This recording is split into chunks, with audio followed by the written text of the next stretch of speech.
샬롬. 2023년 1월 29일 오늘 말씀은 마태복음 5장 1절에서 12절 말씀을 주님의 은혜 가운데 같이 나누도록 하겠습니다. 먼저 말씀을 봉독하겠습니다. 예수께서 무리를 보시고 산에 올라가 앉으시니 제자들이 나아온지라. 입을 열어 가르쳐 이르시되 심령이 가난한 자는 복이 있나니 천국이 그들의 것이며 애통하는 자는 복이 있나니 그들이 위로를 받을 것이며 온유한 자는 복이 있나니 그들이 땅을 기업으로 받을 것이며 의에 줄이고 목마른 자는 복이 있나니 그들이 배부를 것이며 긍휼히 여기는 자는 복이 있나니 그들이 긍휼히 여김을 받을 것이며 마음이 청결한 자는 복이 있나니 그들이 하나님을 볼 것이며 화평하게 하는 자는 복이 있나니 그들이 하나님의 아들이라 일컬음을 받을 것이며 의를 위하여 박해를 받은 자는 복이 있나니 천국에 그들이 것임이라. 나로 말미암아 너희를 욕하고 박해하고 거짓으로 너희를 거슬러 모든 악한 말을 할 때에는 너희에게 복이 있나니 기뻐하고 즐거워하라. 하늘에서 너희의 상이 큼이라. 너희 전에 있던 선지자들도 이같이 박해하였느니라. 아멘.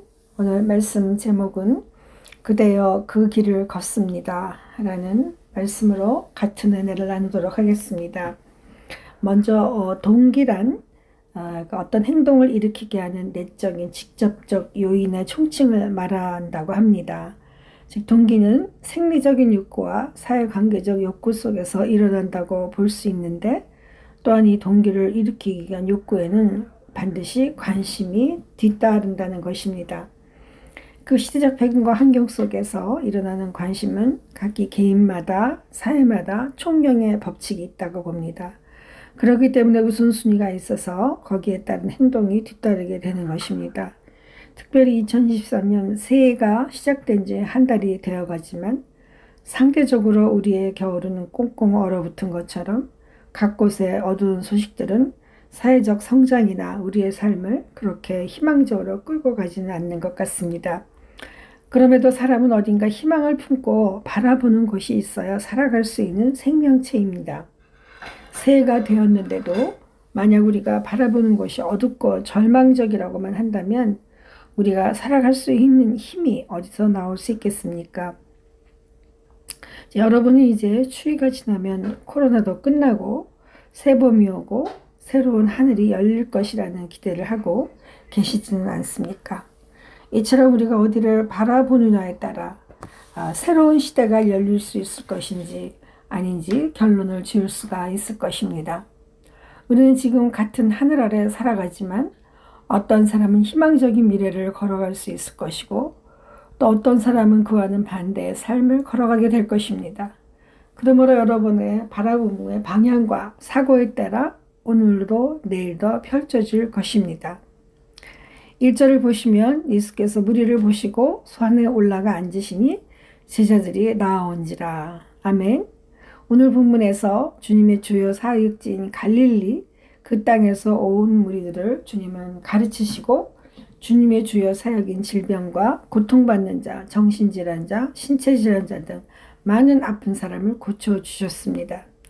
수많은 사람들이 병자들을 데리고 왔고 로마의 지배를 받던 그 시리아 전 지역까지 소문이 퍼져 늘 많은 무리들이 주님의 소문을 듣고 모였습니다.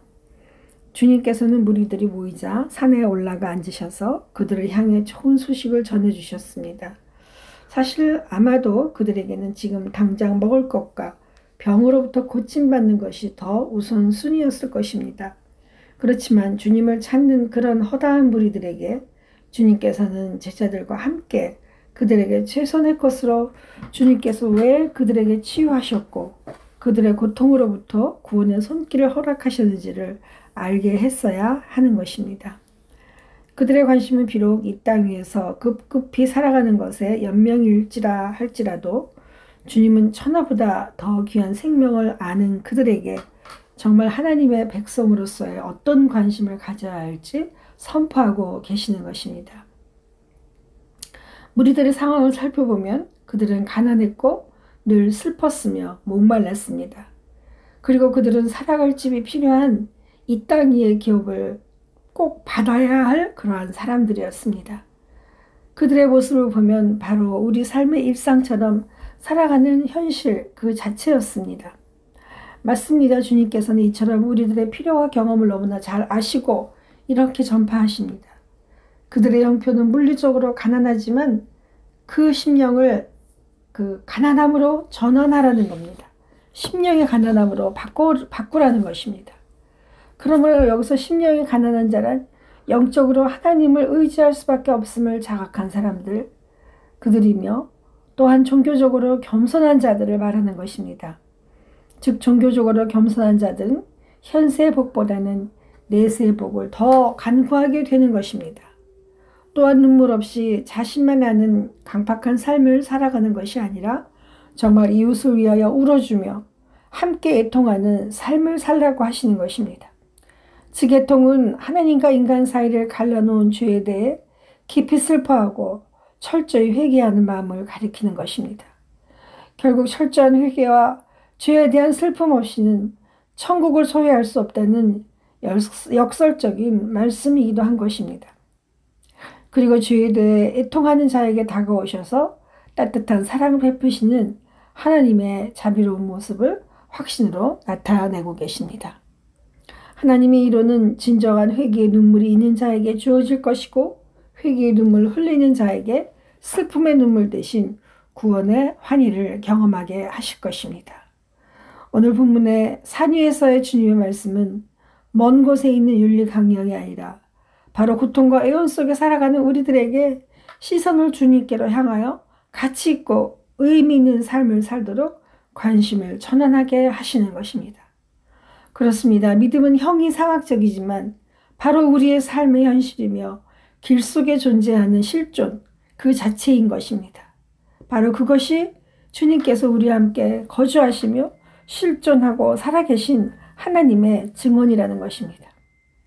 잘 살펴보면 주님과 우리와의 관계는 동급의 관계선을 유지할 수 없는 그러한 출발이었습니다. 어떻게 죄 많은 인간이 하나님의 아들이신 주님과 함께 거주하며 친구처럼 동급을 유지하며 살아갈 수가 있겠습니까? 그런데 우리 하나님은 우리와 주님의 관계선 상에서 하나님의 친자녀의 위치로 올려주신다고 하시는 것입니다.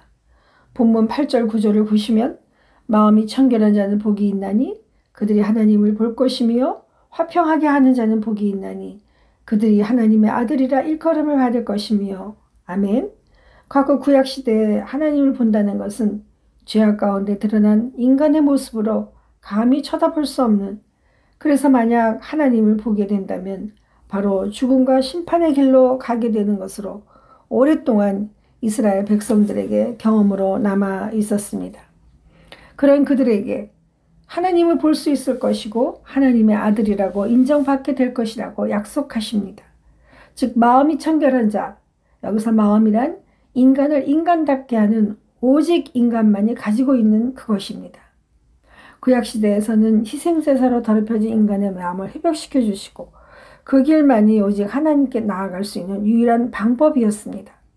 그러나 선지자들은 이런 개념에서 더 나아가 도덕적 청결을 강조하였습니다. 오늘 우리 시대에 와서는 영적인 성결 개념으로 하나님께 대하여 두 마음을 품지 아니하고 순전한 마음을 갖는 것을 가리키는 것입니다. 그리고 하나님은 영적인 분이시고 거룩하신 분이기 때문에 죄인된 인간이 하나님을 볼 수 없게 되어 있었습니다. 즉 아무도 하나님을 볼 수는 없지만 누구든지 그리스도를 통하여서 하나님을 볼 수 있다고 한 것입니다. 그리고 하나님의 자녀된 자들에게는 주시는 그 선물이 바로 평강, 바로 그 샬롬인데 이것은 적극적으로 화평을 조성하게 하는 자에게 하나님의 아들이라는 칭함을 받게 된다고 하시는 것입니다. 어떻게 이런 특권이 주어질 수 있겠습니까? 그리고 그 증명의 방법은 무엇이 있겠습니까? 맞습니다. 그것은 하나님만의 방법으로 하나님의 자녀들을 보호하여 주시고 지켜주시는 것입니다. 우리 뒤에 든든한 아버지가 있다면 우리들은 그 아버지의 힘을 믿고 무엇이든지 자신 있게 펼쳐갈 수 있을 것입니다.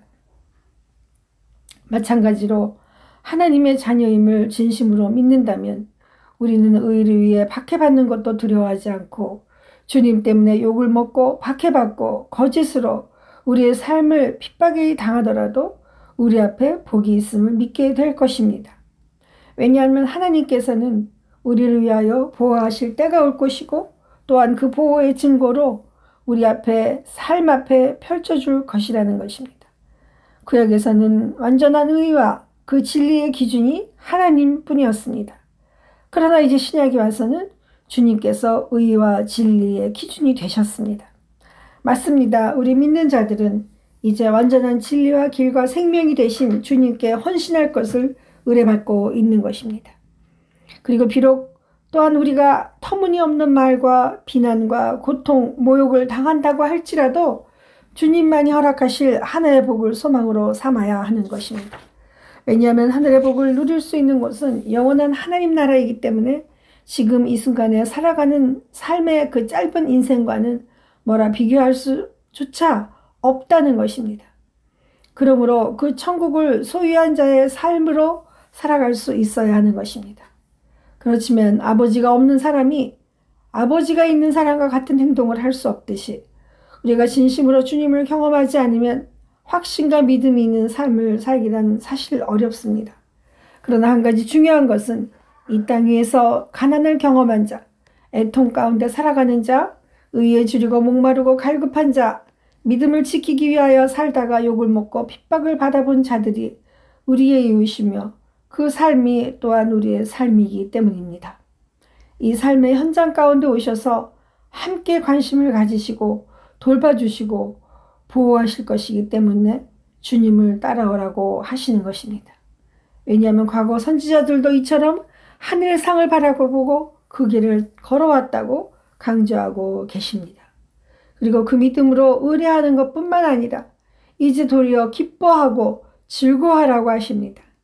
여기서 어떻게 보면 역설적인 기독교의 진리가 나오게 됩니다. 의를 위하여 성도들이 고난을 당하면 당할수록 하늘에서는 더 많은 상급이 쌓이기 때문인 것입니다. 실제로 12제자는 처음에 주님을 몰라 배반하기도 하고 달아나기도 했지만 다시 부활하신 주님을 만나 그 후로는 주님의 이름을 위하여 능욕을 받고 순교를 당하였습니다. 그리고 사도 바울을 비롯하여 많은 순교자들이 믿음으로 그들의 고통을 기쁨으로 받아들인 것입니다. 김일성의 주치의로 살다가 탈북한 여의사가 있었는데 그 여의사는 김일성 주치의의 서열 8번째였습니다. 탈북한 그녀의 이유는 자신이 화학적 거세를 당하고 있다는 것을 깨닫고 탈북을 감행하여 현재 우리나라 의료기관에서 일하고 있었습니다. 그 박사의 간증을 들어보면 우리나라에 내려와서 교회를 갔는데 너무 가기가 싫었다고 합니다. 그 방식이 김일성 주체사장과 똑같은 순서로 진행됐기 때문이라는 것입니다. 맞습니다. 우리가 좋은 아버지를 경험하면 좋은 아버지의 이미지를 전달받을 수 있고 전할 수 있습니다. 그렇지 않다면 우리는 절대 같은 길을 가려고 하지 않을 것입니다. 우리의 신앙의 선배들은 박해를 당함에도 불구하고 핍박과 순교의 길을 걸음에도 기쁨으로 즐거워할 수 있었던 것은 하늘의 복과 상급을 경험하고 있음을 전해주었기 때문입니다.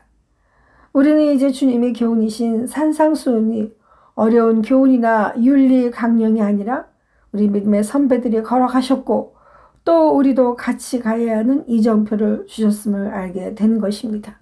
그러므로 이 길은 하나님의 지혜의 길이라고 하십니다. 유대인은 표적을 구하고 헬라인은 지혜를 찾으나 우리는 십자가에 못 박히신 그리스도를 전하니 유대인에게는 거리끼는 것이요 이방인에게는 미련한 것이로되 오직 부르심을 받은 자들에게는 유대인이나 헬라인이나 그리스도는 하나님의 능력이요 하나님의 지혜니라. 고린도전서 1장 22절에서 24절 말씀입니다. 같이 기도드리겠습니다. 사랑이 많으신 하나님 감사합니다. 이제 2023년 1월의 마지막 주일을 맞이하며 이제 아버지 하나님 신년 우리 하나님께서 베풀어 주신 새하늘과 새 땅 속에 새 창조의 손길을 마주하며 하나님 이 길을 걸어가게 하심을 또한 감사합니다. 하지만 우리 안팎에 둘러싸인 어두운 소식들과 좌우 사방에 우리를 함몰하여 몰수하는 악한 영들의 엄한 세력들이 우리를 주님과 함께 하나님의 창조의 비밀을 동행하지 못하게 하고 있음을 주님 아십니다. 하나님 성령의 충만함으로 이 모든 어려운 것들 가운데서 주님의 능력이 드러나게 하시고 하늘 문을 여셔서 아버지 모든 사단의 권세를 무너뜨리시고 얽힌 것들을 다 풀어주시고 막혀져 있는 사단의 탐들을 아버지 주의 영으로 다 뚫어주셔서 하나님께서 하시고자 하는 그 크고 비밀한 계획들이 하나님의 자녀들을 통하여 아바 아버지라 부르는 하나님의 아들들을 통하여 이 모든 일들을 잘 감당하며 이뤄낼 수 있도록 이 하늘을 지켜주시고 새 힘과 새 꿈을 하나님 허락하시고 지켜 인도하여 주옵소서. 이제 그대여 그 길을 걸으라고 하셨습니다. 하나님, 하나님이 계심으로 우리가 하나님이 우리 앞서 가심으로 그 길을 바라보며 따라갈 수 있는 아버지 산상수훈의 귀한 교훈을 우리에게 허락하셨습니다. 아버지 하나님, 주님께 모든 것을 맡깁니다. 종교적으로 믿음으로 겸손한 자만이 하나님의 나라를 볼 수 있음을 다시 한번 고백하게 하시오니 순종케 하여 주옵소서. 감사드렸고 예수님의 이름으로 기도하옵나이다. 아멘.